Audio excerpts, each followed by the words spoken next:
Se abre la sesión pública de la Real Academia de Medicina y Cirugía de Cádiz. Hoy nos reunimos para una conferencia impartida por el académico numerario de esta Real Academia y tesorero, el ilustrísimo señor don José Almenara Barrios, que va a tratar sobre un libro, La gramática de la ciencia, de Karl Pearson. Recuerden que Karl Pearson fue el que consiguió aplicar los métodos estadísticos a la biología por primera vez y probablemente el fundador de la bioestadística. Y recuerden también una anécdota sobre este libro del que hoy vamos a tratar, La gramática de la ciencia. Él decía, Albert Einstein, en su juventud, debía ser el primer libro que leyera un investigador. Bueno, no es bueno que el alguacil de la plaza le quite el lugar al primer espada, de tal modo que le doy la palabra al doctor Almenara con el objeto de partir en torno a este tema. Que vayamos en seguida.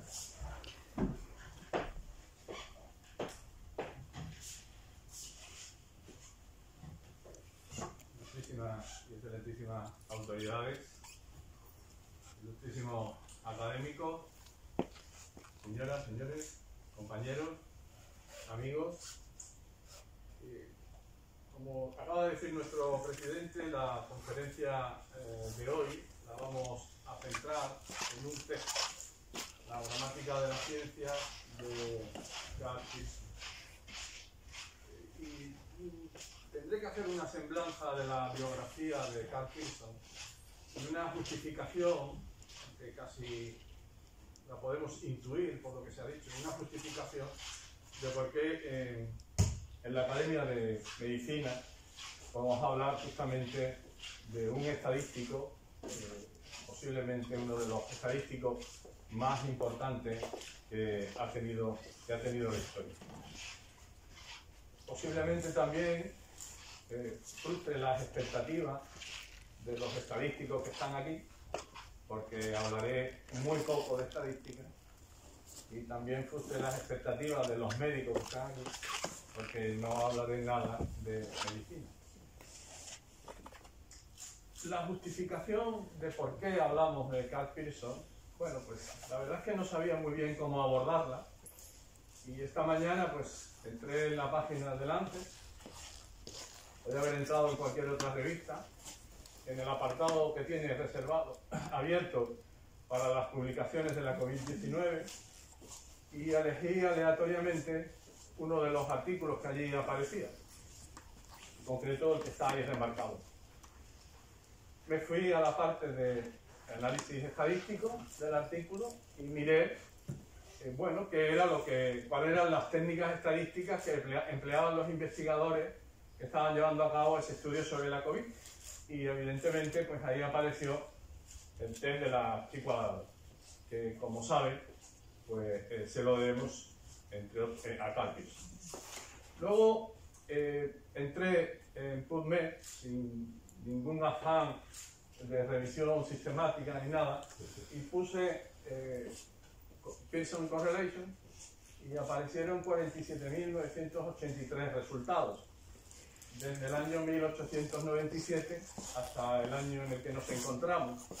Es decir, posiblemente sea uno de los autores que más citamos en la literatura, aunque sin saberlo.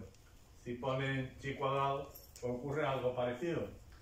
Y si simplemente entran en Google y ponen coeficiente de correlación de Pearson, aparece 140 millones de resultados. En definitiva, yo creo que la EMECA lo acreditaría fácilmente, aunque a lo mejor le pone alguna pega por no ser el primer autor, pero en definitiva es uno de los autores, evidentemente, que más han influido en la ciencia contemporánea, en cualquier ciencia, puesto que lo que inventa Pearson es el método científico, es la tecnología del método científico.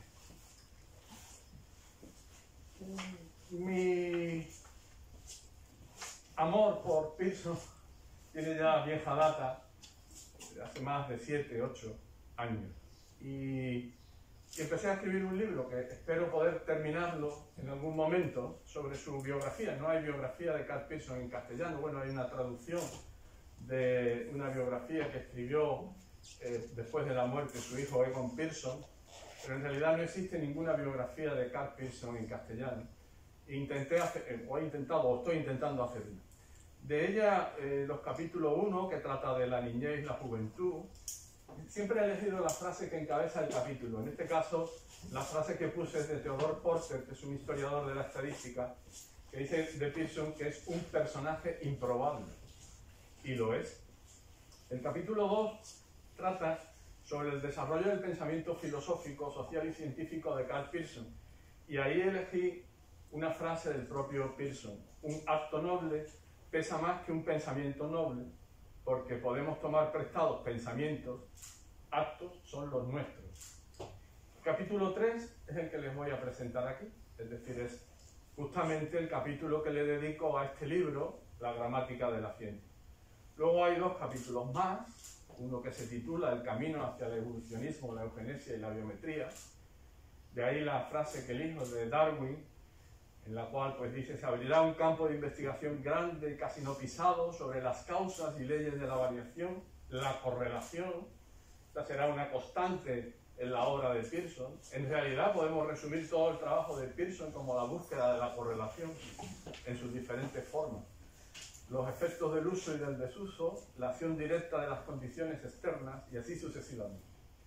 Y el capítulo 5, que es en el que me encuentro, el que está en construcción, es la invención de la estadística moderna. Y ahí de nuevo utilizo otra frase de Karl Pearson, en el que dice que, bueno, la santa biometría contra el mundo. En definitiva, digamos que la conferencia es simplemente la puesta en escena de uno de los capítulos del libro, pero me veo obligado a un repaso sobre la biografía del personaje, ¿no? Karl Pearson nació el 27 de marzo de 1857 en Londres, un Londres que estaba abandonando las estructuras isabelinas por las estructuras victorianas, un Londres a donde estaba llegando pues, masas de personas por el tema de la revolución industrial, y un Londres bien descrito por Dickens y que tenía 2 naciones según Disraeli: la nación pobre, ahí la tienen en una ilustración de Gustave Doré, y la nación rica, la middle class inglesa, que se podría traducir como clase media, pero que de clase media tenía poco. Es justamente en la middle class donde nace Karl Pearson. No me he equivocado, está con C, no con K, porque ese es su nombre original. Él cambia la C por la K después de su paso por las universidades alemanas en las que estudió. Ahí tienen a Arthur y Karl Pearson en tiempos escolares. Él tuvo 2 hermanos, un hermano varón, el que tiene en la pantalla, una hermana mujer, Fanny. Ese es su padre. El padre de Karl Pearson era abogado, llegó a ser consultor de la reina.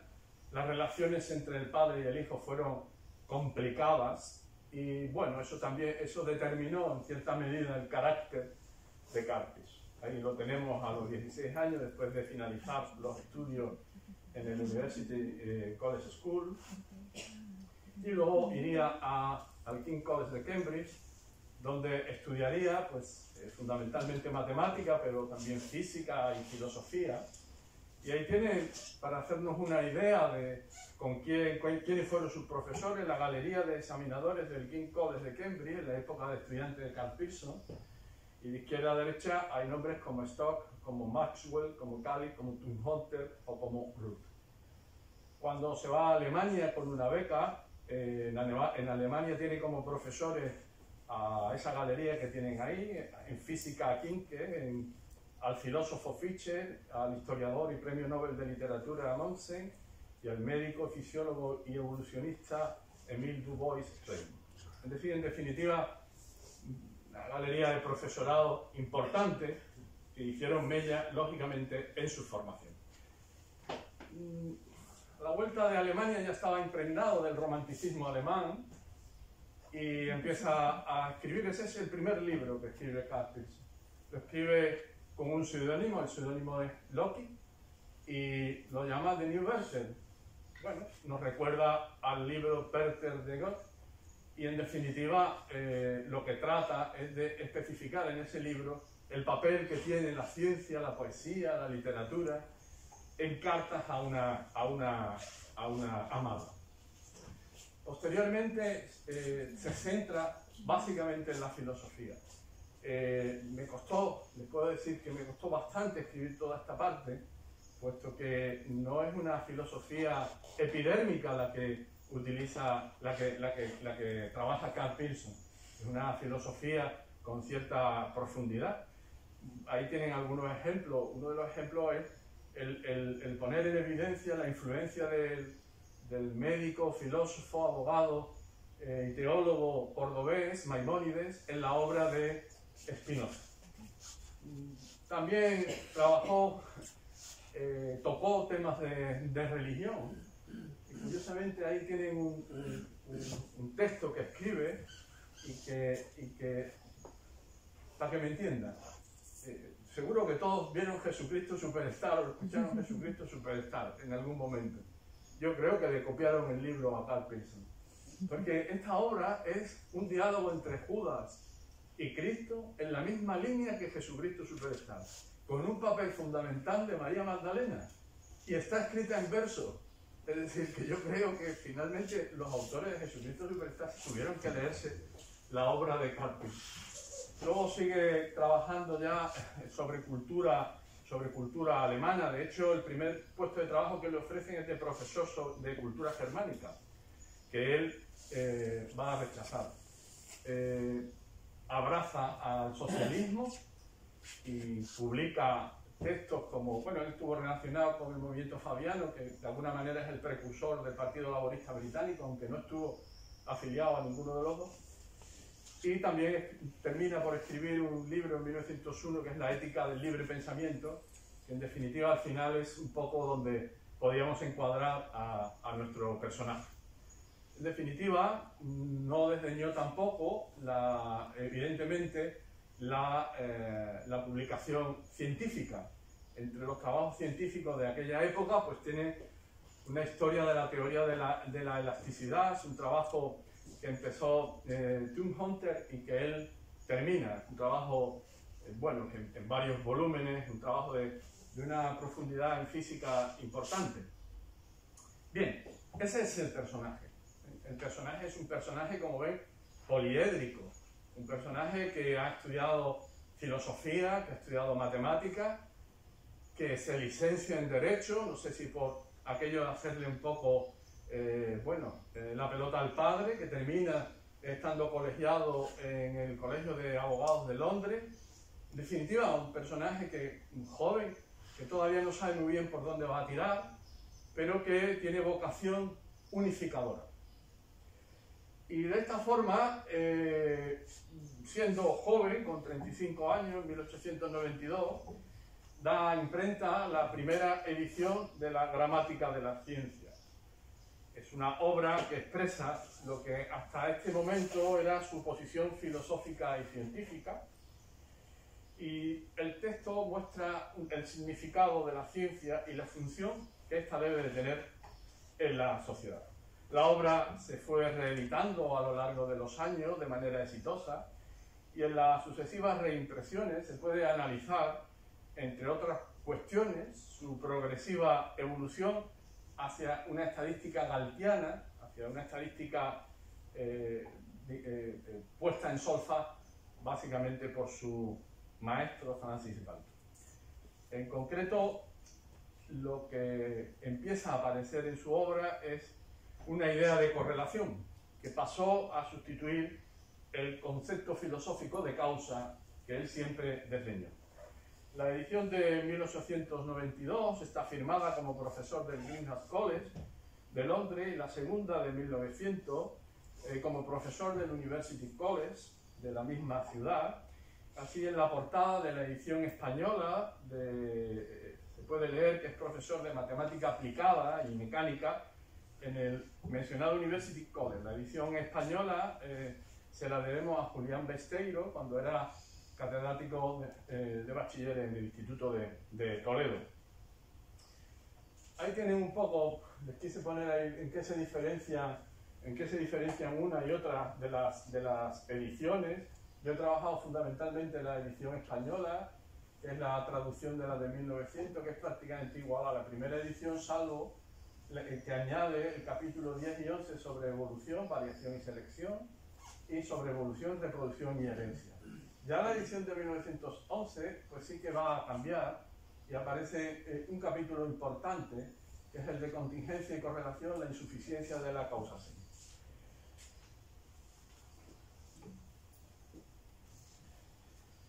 Bien, la obra, que es, bueno, son de más de 500, cerca de 580 páginas, la he tratado de sintetizar para contársela a ustedes y la he dividido en 3 bloques.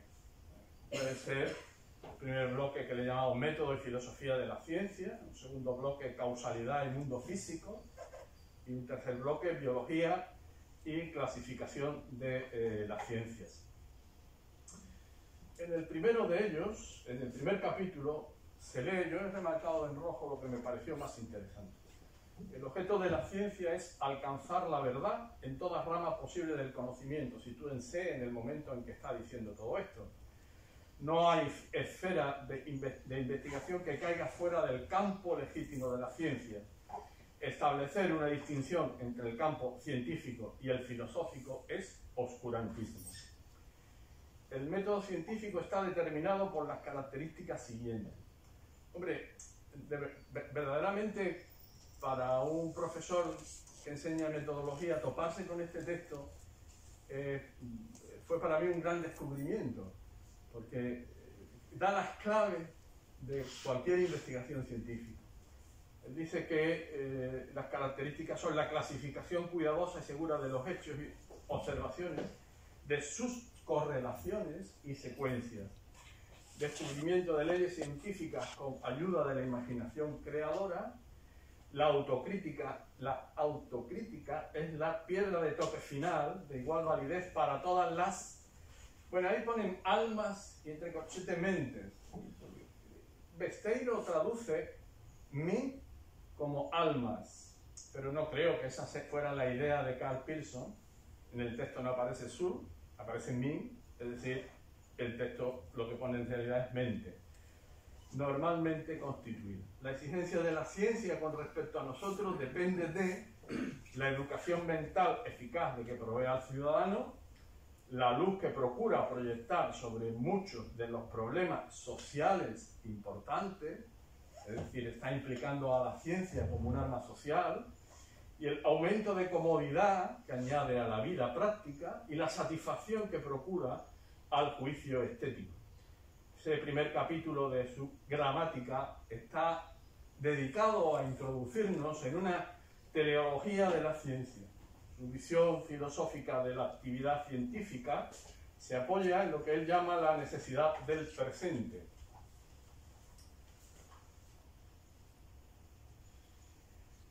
La idea subyacente de esa necesidad del presente es encaminarnos a la imagen de un ciudadano ideal que, si existiese, debería formarse un juicio independientemente de sus tendencias personales. Para Pearson, eso es solo posible mediante el método científico, de tal forma que el hombre de ciencia, que como veremos no solo es el profesional de la ciencia, tiene ante todo que esforzarse por eliminarse a sí mismo en sus juicios. De tal forma que al final nos dice que el método científico de examinar los hechos no es peculiar de una clase de fenómenos y de una clase de trabajadores. Es aplicable a los problemas físicos como a los sociales. Y debemos guardarnos cuidadosamente de la suposición de que la constitución científica de la mente es una peculiaridad de los científicos profesionales. En definitiva, el método científico para Pearson no debería ser exclusivo de la forma de pensar del científico profesional. Él entiende que un buen ciudadano, ciencia y ciudadanía se llama el epígrafe de donde sacamos estas ideas, es aquel que aspira a integrar el método científico en su forma de analizar los problemas.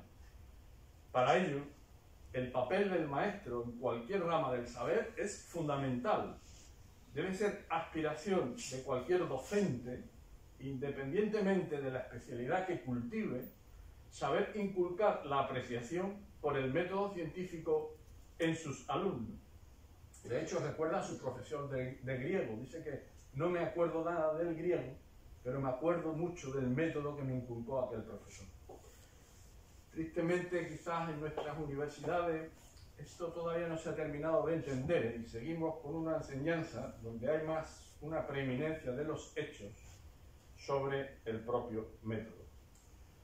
Prosigue en su argumentación diciendo que la ciencia moderna adiestra la mente para un exacto e imparcial análisis de los hechos e insiste que el método científico, fíjense cómo con 35 años está vislumbrando que el método es único y que es él el que lo va a crear.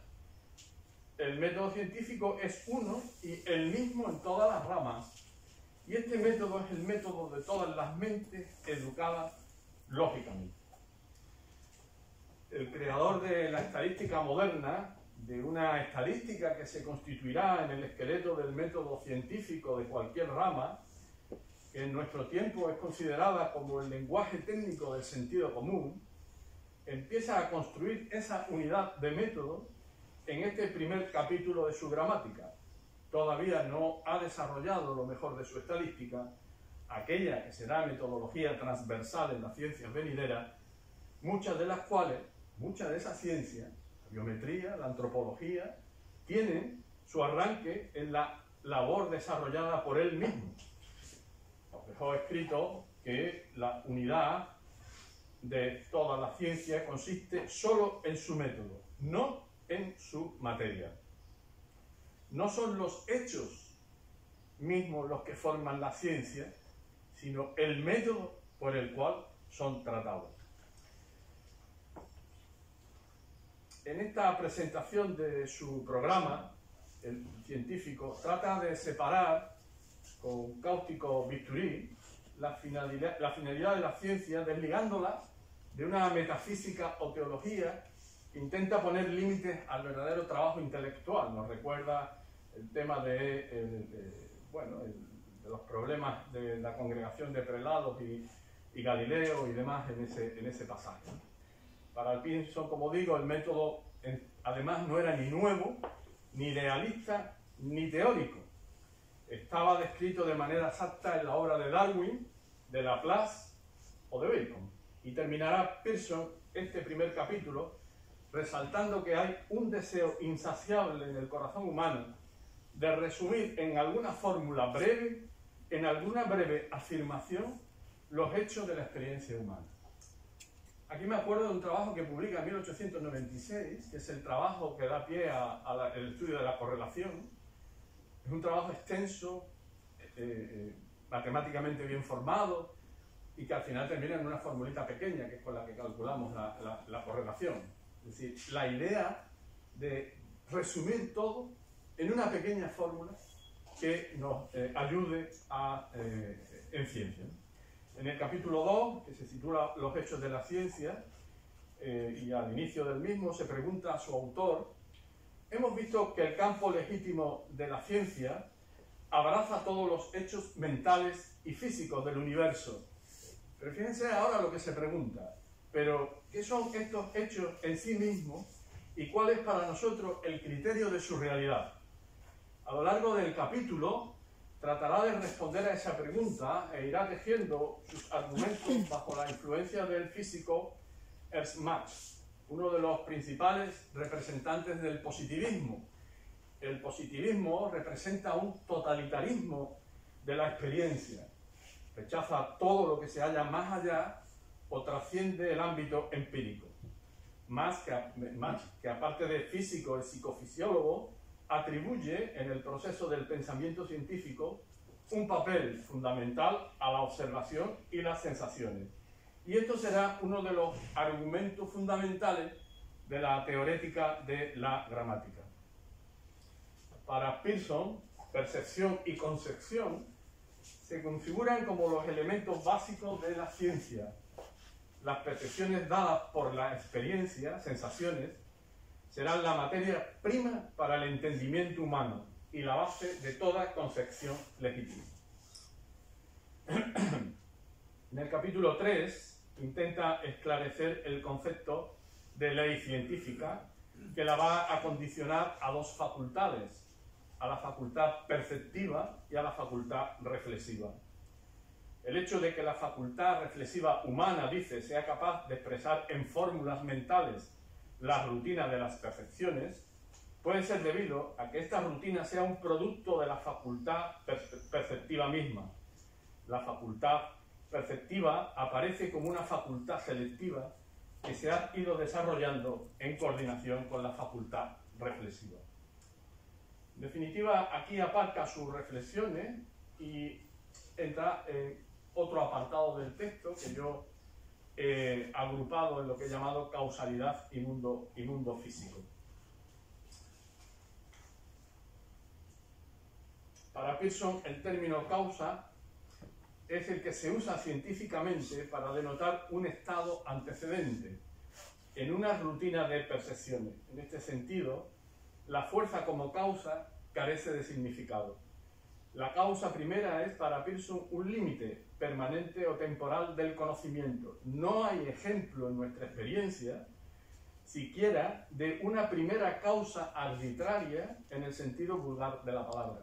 Entiende que si una cierta secuencia ha ocurrido repetidamente en el pasado, es materia de la experiencia que expresamos con el concepto de causación. Que continúe ocurriendo en el futuro es materia de la creencia que expresamos en el concepto de probabilidad. Para él, la ciencia, en caso alguno, puede demostrar que haya necesidad inherente a una secuencia, ni probar con absoluta certeza que debe repetirse. Esa concepción de la causalidad ha sido criticada por algunos filósofos de la ciencia, como Mario Bunge o como el propio Ian Hawking, pero también ha sido alabada por otros autores, como este francés de Soriers, que ahonda en la influencia de Marx en las ideas filosóficas de Pearson, pero a la postre, en definitiva, esas son las ideas que les va a llevar a la correlación, a esa correlación que utilizamos todos y que decía antes que aparece en Google 140 millones de veces. No olvidemos que en la época de Pearson la noción de causalidad estaba imbuida de ideas metafísicas y teológicas que son las que él trata de combatir. Y como explica de Soriers, la noción metafísica de causalidad se abandona en beneficio de la correlación. En fin, lo importante es retener la idea de que la filosofía sobre la causalidad que se desprende de esta primera gramática, aunque criticable, es, junto con su programa político, el socialismo, la intervención del Estado, y científico, terminará siendo un evolucionista, digamos que todo eso lo va a meter en una coctelera, lo que va a inspirar su concepción de la correlación y el desarrollo ulterior de toda la retórica estadística en este área. Así, ya en la edición de la gramática de 1900, como les decía, aparece su primera idea de correlación en el capítulo de evolución, y posteriormente en la edición inglesa de 1911, como les decía, aparece el capítulo de contingencia y correlación. Por otro lado, la física que aparece en la gramática, a él le dedica esos 4 capítulos: espacio y tiempo, la geometría del movimiento, la materia y las leyes del movimiento. Y de nuevo, en esos capítulos, de nuevo son las percepciones, las experiencias, las sensaciones, son las concepciones que dan fundamento a su física. Todas las cosas se mueven, pero solamente en la concepción. De alguna manera nos recuerda a Heráclito, ¿no? Todas las cosas fluyen. Esa concepción ha sido resumida por Porter cuando trata de explicar la postura de Pearson en este asunto, hablando del universo como una construcción mental. En realidad, Pearson expresaba su escepticismo, y ahí era un adelantado, sobre una fuerza causal externa al mundo. Además, declaraba que la ley de gravitación universal de Newton o las hélices de Kepler no ofrecían nada más que una descripción. Al argumentar de esta manera, llama la atención sobre los límites de la ley de Newton, que entiende como aproximada y que pronto sería sobrepasada por una ley más general. Se afanaba en trabajar hacia una transformación revolucionaria de la física a la que contribuyó sin encontrar lo que estaba buscando. En todo momento defendió su posición filosófica, de nuevo, de despejar la selva de nociones metafísicas que impiden el progreso de la ciencia. En el capítulo de Geometría del Movimiento, es donde aflora con rotundidad el matemático Pearson. Hay que hacer énfasis en la idea de que Pearson funda la moderna estadística por su manera apasionada de entender la filosofía, la historia, la física y la geometría. En este capítulo, en el apartado Espacio y Tiempo, dejó escrito a pie de página: la geometría casi puede ser llamada una rama de la estadística, y la definición de círculo tiene en gran parte el mismo carácter que la del hombre medio de Kepler. Así, en el primer punto del resumen de ese capítulo, nos dice que todas las nociones con ayuda de las cuales describimos y medimos el cambio son geométricas, y así no son límites perceptivos reales, son formas que distinguen y clasifican el contenido de nuestra experiencia. Fíjense, más adelante dice: el movimiento se encuentra que es relativo, nunca absoluto. Por ejemplo, carece de significado hablar del movimiento de un punto sin referencia al sistema respecto al cual se consideró el movimiento. La afirmación de Pearson de que el movimiento es relativo, nunca absoluto, es importante. Fue Einstein quien puso de manifiesto que un observador que mide la distancia entre dos puntos obtiene un resultado que depende de su estado de movimiento. Otros observadores con otras velocidades obtendrán resultados distintos. Al no existir, como afirma Pearson, el movimiento absoluto, sin referencia a nada, no tenemos ningún criterio para preferir una medición a las otras. La distancia entre dos puntos es relativa, es una relación que alcanza al observador. Lo mismo ocurre con el tiempo. Termina la física de la gramática con 2 capítulos destinados a la materia y a las leyes del movimiento. Va a citar a Hegel, a Lord Kelvin, a Maxwell, a Riemann, etc. Una obra de Marx es la que cita como obra última, y es la única obra que recomienda cordialmente al lector, pues es la publicación que ayuda y estimula sus planteamientos de las leyes del movimiento. Por otro lado, Pearson presenta un modelo conceptivo del universo, es de los pocos gráficos que tiene, de las pocas figuras que tiene el libro, a partir de un diagrama que sirve solamente para sugerir relaciones físicas. Fíjense, toda la teoría que va desgranando Pearson en su gramática tiene una visión relativista de la física. De hecho, Herbert, en su Relatividad Victoriana, Pensamiento Radical y Descubrimiento Científico, se plantea como objetivo demostrar la coherencia que existe en un grupo de autores que forman un movimiento victoriano de la relatividad, sosteniendo que esto proporciona una base para el surgimiento de la teoría de la relatividad de Einstein. Señala que Einstein, cuando funda en 1902 la Academia Olimpia, con la idea de discutir sobre filosofía y física, tal como nos decía antes nuestro presidente, el primer texto que sugiere para su lectura es la gramática. Este hecho es también destacado por Porter, quien añade la evidencia de otro grupo trabajando en la lectura del trabajo de Karl Pearson por las mismas fechas en la Universidad de California. Para reforzar la idea expuesta y resumiendo, citamos a Krafft, uno de los mejores historiadores de la física, que dice en sus Generaciones Cuánticas, nos dice de Pearson, pero lo encuadra dentro de los autores representativos de una física finisecular que presentan un modelo cambiante del mundo. Krafft encuentra en Pearson una versión de los conceptos de antimateria y cuarta dimensión, afirmando: aquí tenemos otro concepto, se refiere a la cuarta dimensión, que normalmente se observa como un invento de la teoría de la relatividad del siglo XX, pero aparece de manera inesperada en la física de Pearson. De hecho, Pearson se debía de encontrar cómodo en esa incipiente geometrización de la física de finales del XIX, inspirada, entre otros, por Riemann. Señala finalmente la edición de 1911 añade un capítulo, que es el capítulo de Ideas modernas de la física, donde ya explica la teoría de la relatividad citando a Einstein.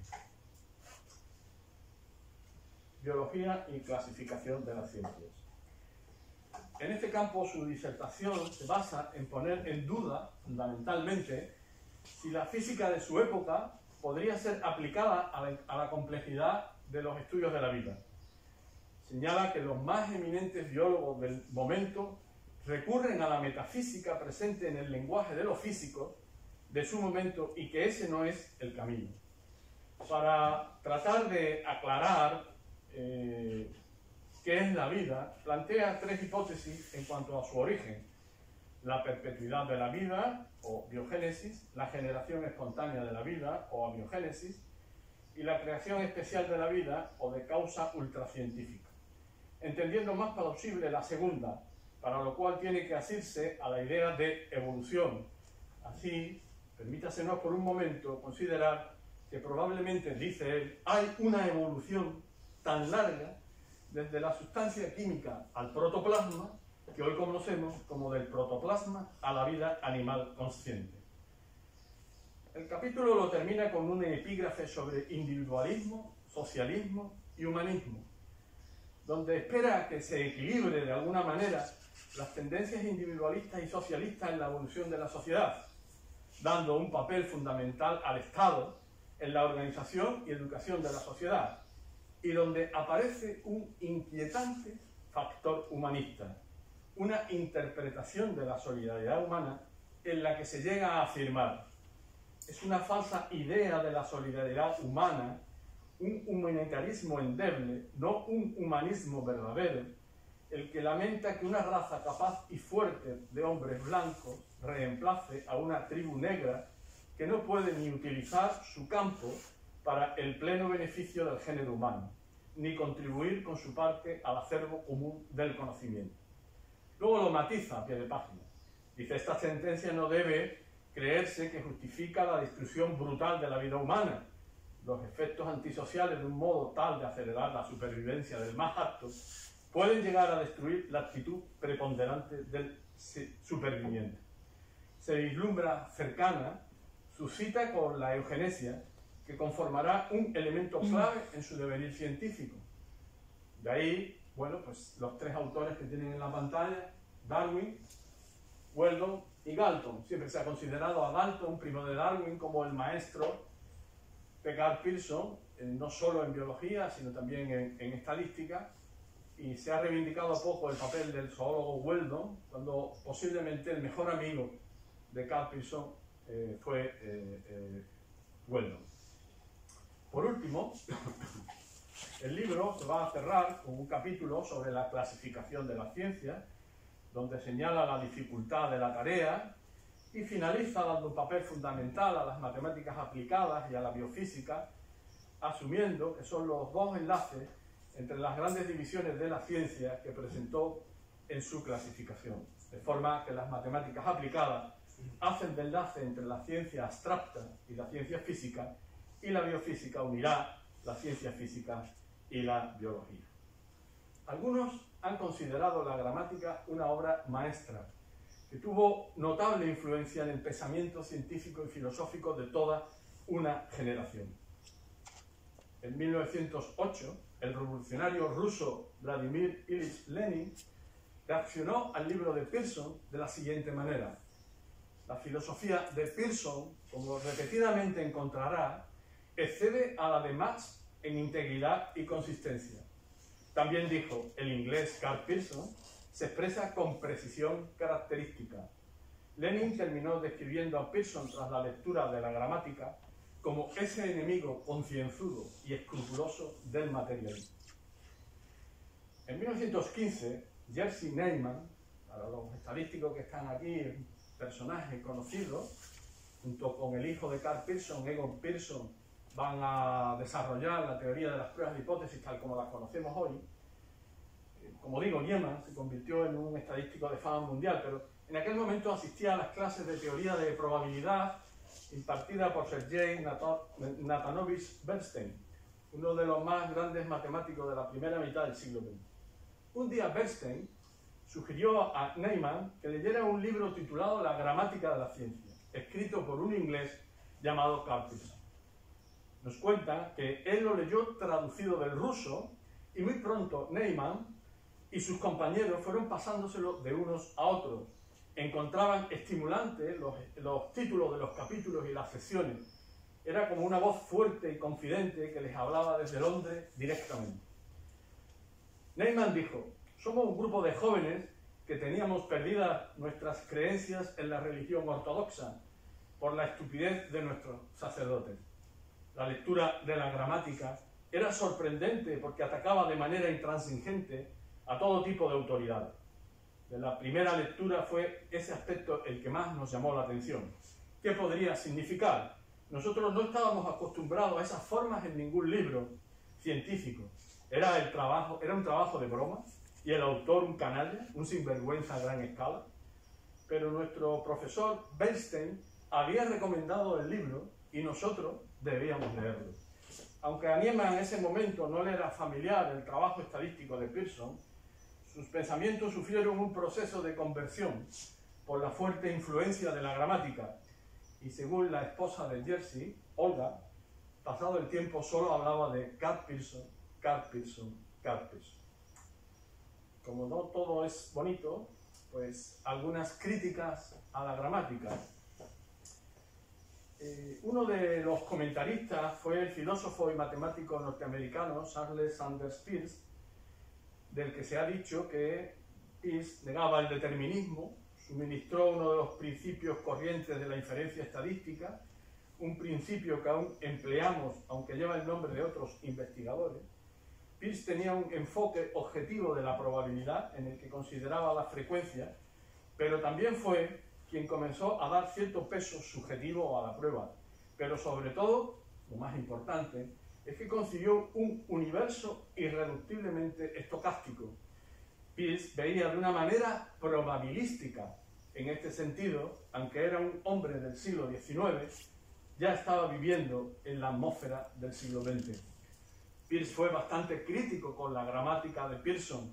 Así, en 1901, en un trabajo publicado, nos dice: si algún seguidor del doctor Pearson piensa que en las observaciones que voy a hacer no soy lo suficientemente respetuoso con su maestro, puedo asegurarle que no me habría tomado la molestia de hacer estas anotaciones sin una elevada opinión de sus facultades. Y sin una opinión todavía más alta, no habría empleado la franqueza que conviene a las discusiones impersonales de los matemáticos. En este trabajo, Peirce contradice las ideas de Pearson sobre la regulación darwiniana de la conducta humana, rebate que la estabilidad social sea la justificación de la investigación científica y refuta que las primeras impresiones de los sentidos son las que sirven de partida al razonamiento. De una manera similar se expresó el famoso Thomas Samuel Kuhn, el autor de las revoluciones científicas, donde describe en ese libro famoso el concepto de paradigma. Puede que ambas críticas sean una misma visión de la gramática, cara y cruz de una misma moneda, ambas cargadas de razón, ambas alejadas entre sí en su tiempo, y ambas comparten en esencia una crítica al fundamento del que hace gala Pearson, la definición de las leyes científicas como descripción de impresiones sensoriales.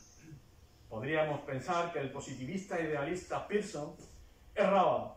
En definitiva, nos habla de una construcción de la realidad desde dentro de nosotros mismos, pero cuando uno compara el núcleo de su pensamiento resumido, cito a Pearson, las impresiones sensibles inmediatas forman huellas permanentes en el cerebro, que tienen su correspondencia psíquica en la memoria.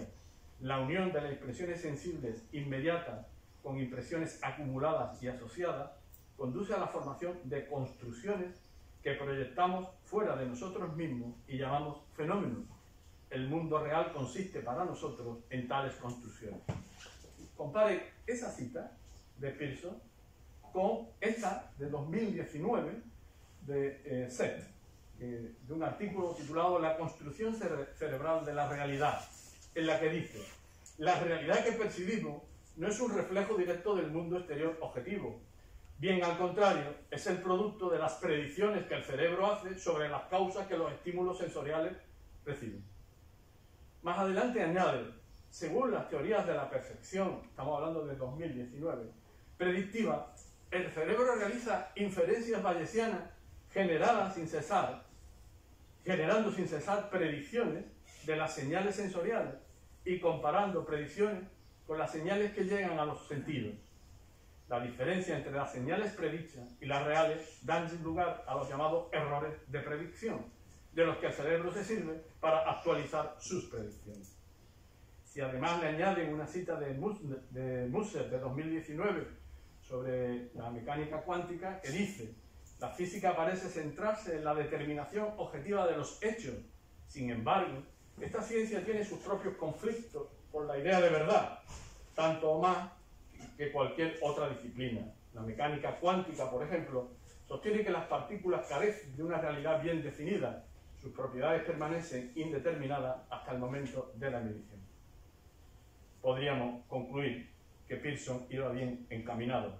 Hace más de 125 años intuyó lo que hoy nos avanza la ciencia.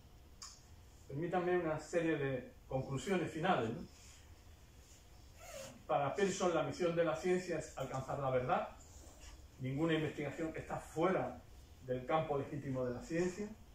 La diferencia entre campo científico y filosófico es oscurantismo. El método científico es único para todas las ciencias. Su concepto social de ciudadanía le hace ver que el hombre de ciencia no solo es el profesional de la misma. El método científico para Pearson no debería ser exclusivo de la forma de pensar del científico. Para Pearson, percepción y concepción se configuran como los elementos básicos de la ciencia. La ley científica es universal y está condicionada a la facultad perceptiva y reflexiva. La ley es una descripción breve en taquigrafía mental de un orden, tan amplio como sea posible. La causa, tal como se entendía hasta el momento, era para Pearson una noción metafísica. La concepción filosófica del universo habría de ser la de un sistema correlacionado de variables que se aproxima a la correlación, aunque en modo alguno alcanza la perfecta correlación, es decir, la absoluta causalidad. Entiende que si una cierta secuencia ha ocurrido repetidamente en el pasado, es materia de la experiencia que expresamos en el concepto de causación. Que continúe ocurriendo en el futuro es materia de la creencia que expresamos en el concepto de probabilidad. Toda la teoría que va desgranando Pearson en su gramática tiene una visión precursora de la física relativista. La gramática fue obra leída y discutida por Einstein. A nuestro juicio, en la gramática se hace patente un denodado esfuerzo de síntesis, de búsqueda de una teoría unificadora para la ciencia, hasta tal punto que nos preguntamos si Pearson es uno de los últimos filósofos científicos de saber abarcador o un científico precursor de lo que Wilson ha venido a bautizar en la actualidad consciencia. Así nos dice Wilson: no se puede adquirir una perspectiva equilibrada estudiando las disciplinas a retazos, sino a través de la búsqueda de la conciencia entre ellas. Tal unificación será difícil, pero pienso que es inevitable. Desde el punto de vista intelectual tiene sentido y gratifican los impulsos que surgen del lado admirable de la naturaleza humana. En la medida en que las brechas entre las grandes ramas del saber puedan reducirse, la diversidad y la profundidad del conocimiento aumentarán. Lo harán debido a la cohesión subyacente lograda y no a pesar de ella. De alguna manera, con la publicación de la gramática, Pearson cierra el primer periodo de su vida científica. A lo largo de todos estos años de juventud, Pearson logró reunir y sintetizar el conocimiento que necesitaba para entender el saber como una unidad. Necesitaba indagar sobre todo y de todo, y de alguna manera eso fue lo que le puso en el camino que le llevaría a la invención de la estadística moderna. Fue una experiencia personal la que aboca a Pearson a comenzar sus investigaciones estadísticas, y es imposible pensar que hubiera concebido el constante trabajo de su construcción, de la construcción de esa estadística, fuera del marco conceptual de sus investigaciones filosóficas, históricas y científicas de esta primera etapa, aunque necesitaba de una motivación, de una última motivación que le permitiera desarrollar su ciencia.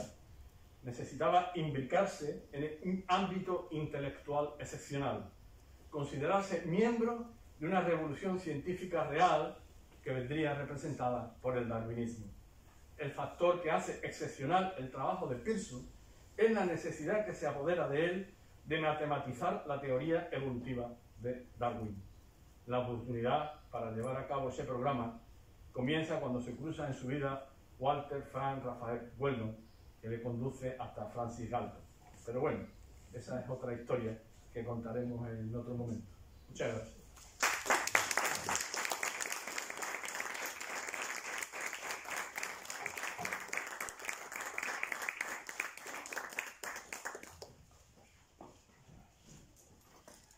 Gracias, profesora Almenara. Una conferencia en la que se te obliga a pensar a medida que estás oyendo de modo continuado y reflexionar sobre ello. Bien, si les parece, abrimos un debate con el conferenciante en torno a las ideas de Karl Pearson y el libro La gramática de la ciencia. Profesor Vich. Yo quisiera, en primer lugar, felicitar al conferenciante por la magnífica exposición y por traernos hoy un ejemplo de algo que es la construcción de la ciencia. Hoy estamos quizás en un mundo en el cual estamos viendo aplicaciones, avances científicos, pero esa época es realmente una época de construcción. Hay que pensar esta tarde, hay que pensar que se está haciendo, ya hablo yo desde mi campo, todo lo que es la biología en ese momento y fundamentalmente la neurología que está avanzando, y entonces todo ese conocimiento, la época que hay, los primeros 20 años, o sea, finales de la última decena del siglo XIX o los últimos 25 años y los primeros 25 años, por poner cifras macro del siglo XX, son unos siglos maravillosos, donde hay una gente que además lo podía hacer, porque él era de clase media alta. Es curiosamente lo mismo que le pasa a Francis Galton, que es un hombre que viaja por ahí, está de forma diletante y después se va interesando, y la gente estaba preocupada en su casa y le decía, oye, ¿tú qué vas a hacer de mayor? Como podríamos decir. Entonces, Pearson es una figura muy importante que habla de ese mundo de percepción y sensación. Y deja claro dos cosas. En primer lugar, las sensaciones son iguales para todo el mundo. Todo el mundo tenemos una sensación de dolor, todo el mundo tenemos el mismo estímulo. Al fin y al cabo es un estímulo que va a actuar sobre terminaciones nerviosas que nosotros tenemos, sea terminaciones epidérmicas, o sea, la vista, el oído, al fin y al cabo terminaciones. Lo que nosotros interpretamos y elaboramos, esos son las percepciones. Y eso está así desde el mundo desde la época de Pearson. Lo hemos incorporado y se lo hemos enseñado a los alumnos, y los médicos deben tenerlo muy claramente. Por poner un ejemplo, todo el mundo tiene la sensación de dolor, pero enseguida el médico le dice, ¿y usted cómo percibe el dolor? en una escala, y se inventa ya el médico una escala del 1 al 10, que normalmente cae siempre en el 7 o en el 6 porque el enfermo no sabe qué contestar. Yo cuento un 5, ¿no? Pero vamos a darle, y es urticante, es hiriente, yo no sé qué, yo no sé cuánto, mayor confusión al pobre enfermo que dice, pues mire usted, yo qué sé, que bueno aquí, ¿no? Y entonces algo más localiza. Pero ese concepto de sensación y percepción lo establece. Y el otro concepto, evidentemente, es la unicidad del método científico. Ese, y que lo ha resaltado muy bien el conferenciante, porque nosotros decíamos, por ejemplo, en neuroecología, en anatomía patológica, el método científico es el conocimiento cierto por las causas. Es una definición muy cortita, pero que realmente nace de los trabajos. Entonces, yo nada más que felicitarle, y realmente me ha gustado mucho, y es conveniente, no voy a hacer propaganda de lo que a mí la Junta de Gobierno me adosó un día no estando presente, me lo puso encima por un comentario imprudente que hace uno, que generalmente se va a hacer comentarios imprudentes en base a la vanidad, no es más que vanidad. Entonces, yo creo que la academia, y lo que no estoy de acuerdo con el conferenciante es que diga que eso no tiene que ver con medicina, tiene mucho de medicina porque estamos utilizando un conocimiento que al final deriva en unas herramientas que empieza con eso. Hombre, yo lo único que le criticaría a Luis, yo no soy nadie para criticar la Wilson, pero era que le doy también una disculpa. En ese momento, ¿dónde lo podía aplicar todo esto? Pues en la biometría de la eugenesia, que después ha dicho que eso es un desastre. Es un desastre. En un momento determinado deberíamos hablar de eugenesia. La eugenesia quizás le deberíamos dedicar un sitio porque la eugenesia es muy amplia, de la cual ninguno de los países están exentos, ni siquiera ni siquiera eso. Y la eugenesia, todo el mundo está pensando en el sistema nacional socialista, no. Estaba en todos los sistemas. Léanse la última novela esta del abuelo que saltó por la ventana, que es muy simpática, y a este pues terminan haciendo una emasculación porque como debió para hacer incendio y tal, entonces dijeron los noruegos, que el problema, el mejor sistema de ese pues es hacer aquí eso, y lo quitamos y ya se calmará, evidentemente se calma, pero el hombre se enamora a los 90 y tantos años. Es una cosa maravillosa, es un libro, una novela que es muy divertida por la situación que tenemos. Entonces, lo único que se le puede achacar es que lo aplica la biometría de la eugenesia, pero realmente digamos que la medicina estaba en mantilla a la hora de poder aplicar esto. La podían aplicar los microbiólogos, pero nadie más, estábamos descubriendo. Y a mí me ha encantado, sinceramente, y creo que sí es médica y está dentro del contexto de lo que debe ser también la academia. Porque la academia hoy, que nos vengan a contar el código raro, originándose en tal sitio, llega a tal otro, pues la verdad, a mí me va a permitir que yo tenga una razón, como cuando me de uno que dice los políticos, tenemos la mejor sanidad del mundo, porque hemos hecho el primer trasplante de un niño. No, y usted no es el problema del día a día. El problema del día a día es el señor que ingresa con algo que se deja la evolución y algunas veces pues se cura, porque hay cosas que se curan por intervención de quien sea, a lo mejor por las oraciones. Me mando. Esto no me niego, ya no tiene nada que ver con la conferencia, pero es una anécdota que me manda el presidente un artículo sobre la influencia, o sea, los santos que han sido invocados, en la pandemia para curarse la gente. Es un artículo científico, y publicado, Sí, en revistas de alto impacto. Entonces, claro, a mí lo que me llama, yo creo que nos llama a los dos la misma atención, es que el primero que aparece es Santa Rita. Jesús aparece con uno, y la Virgen María aparece con otro. O sea, ha habido un señor de casi 400 o 500, ¿no?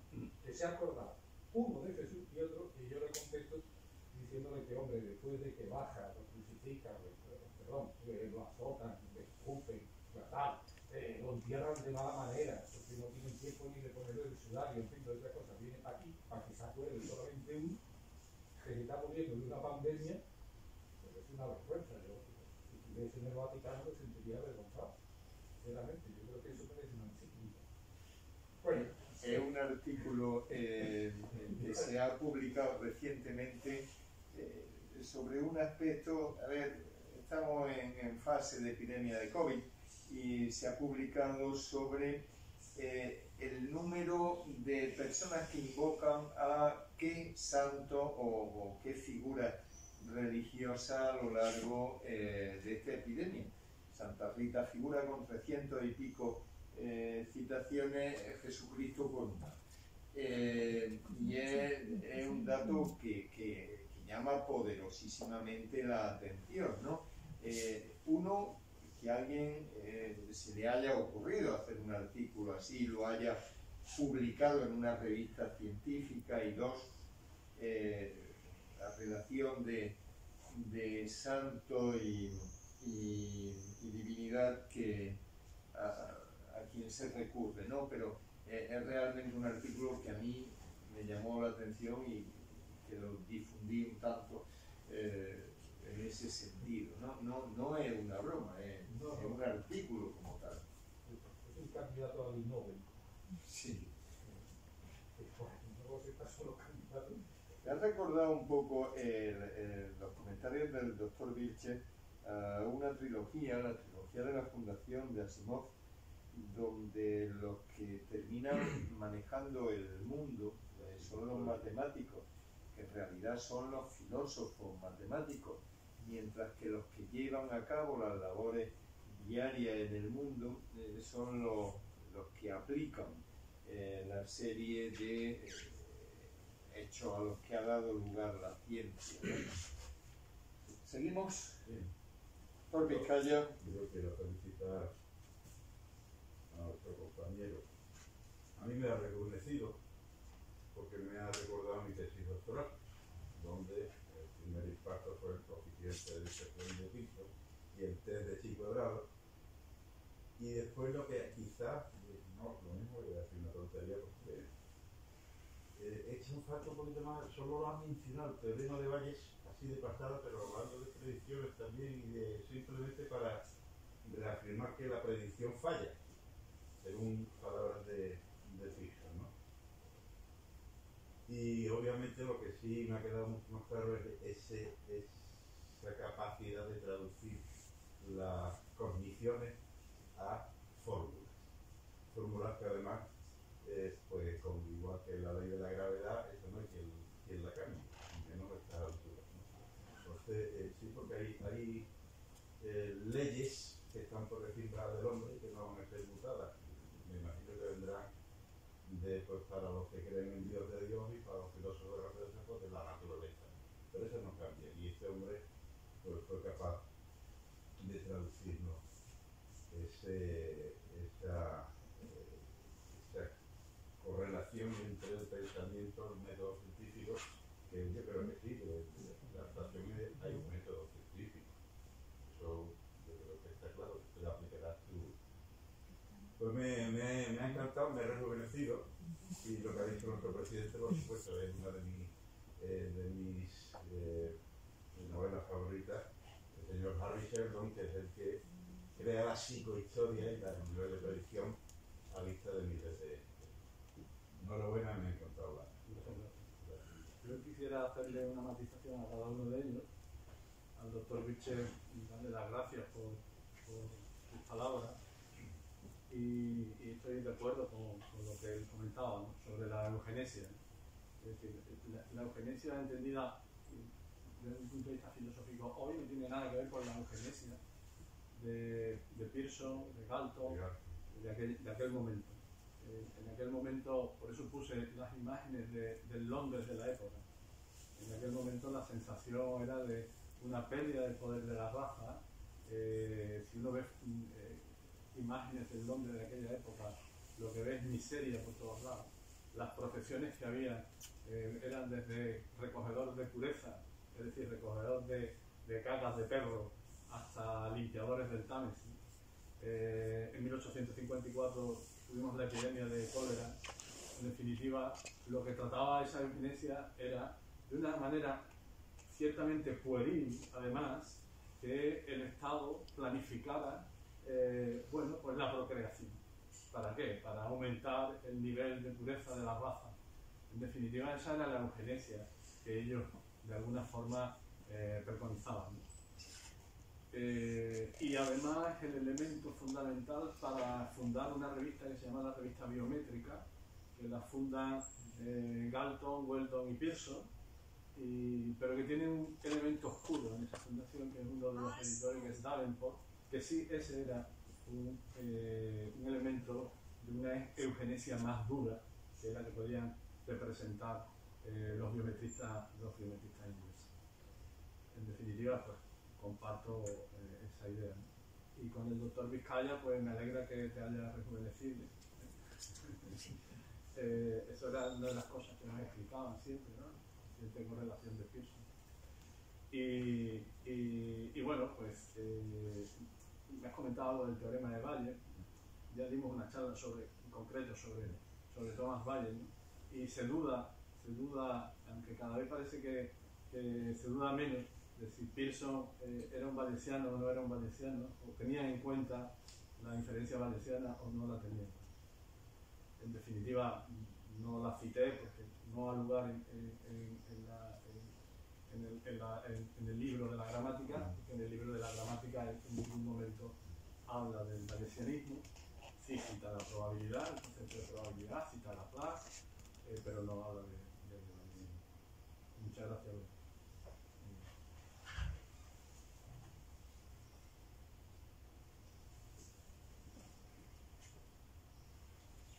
Felicidades, profesor Almenara. Muy interesante la conferencia. Yo destaco de lo que he escuchado varios conceptos. Uno, la transversalidad. Y la transversalidad ello hace que, por ejemplo, dentro del campo de la psicología, que es mi campo, también el método científico tenga un protagonismo verdaderamente excepcional, tanto en la probabilidad como en la reflexión, en toda esta serie de cuestiones. Hace referencia al constructo que usted ha hecho al final de la conferencia sobre cómo se van coligando todas esas cuestiones y demás para dar esa construcción. Y ahí yo me permito haber interpretado, ya usted me corrige, el hecho de que estamos pidiendo aspectos referenciales desde los que partir y para poder construir y tener la referencia de algo. Y eso me parece también muy acertado. Y también quiero destacar lo que ha dicho casi al comienzo de la conferencia, en el que es importantísimo que los profesores, a la hora de enseñar, apliquen la filosofía de lo que están enseñando, porque eso nos hace llevar a la comprensión de lo que se pretende decir. Muchas veces las matemáticas se nos han hecho un verdadero calvario, a mí personalmente. Y sin embargo, escuchando cuál es la percepción, qué es lo que se consigue, cuál es el método, el fin hacia el que se persigue, pues entonces eso nos va dando una argumentación que no la mera correlación memorística de qué es lo que estamos haciendo. Así que, por lo tanto, muchísimas gracias por el proceso de investigación que ha hecho y la manera tan agradable como lo ha expuesto. Muchas gracias. Muchas gracias por sus comentarios. Sí, estoy de acuerdo. Pearson se puede definir finalmente su idea de la percepción como la construcción del mundo desde uno mismo. Esa es la idea fundamental que él tiene, ¿no? Y la segunda idea fundamental es borrar todo lo que sea metafísica en la física y que el método es único. El método es único. Y dar una preeminencia a la hora de explicar las cuestiones del método sobre los hechos. Cosa que no hacemos. Es decir, yo en torno a mea culpa. Damos listas y listas de cosas y no enseñamos a hacer las cosas. En definitiva era lo que quería él. Y coincido también con usted en el sentido de que, y yo al menos trato de aplicarlo en las clases, sé que también el doctor Gabriel Ricardo lo hace, ¿no? Cuando explicas una fórmula, no pongas la fórmula en la pizarra y punto. Si tú explicas de dónde viene, por qué se descubrió esa fórmula, para qué sirvió en su momento y para qué podemos utilizarla ahora, yo creo que todos salimos ganando. Efectivamente.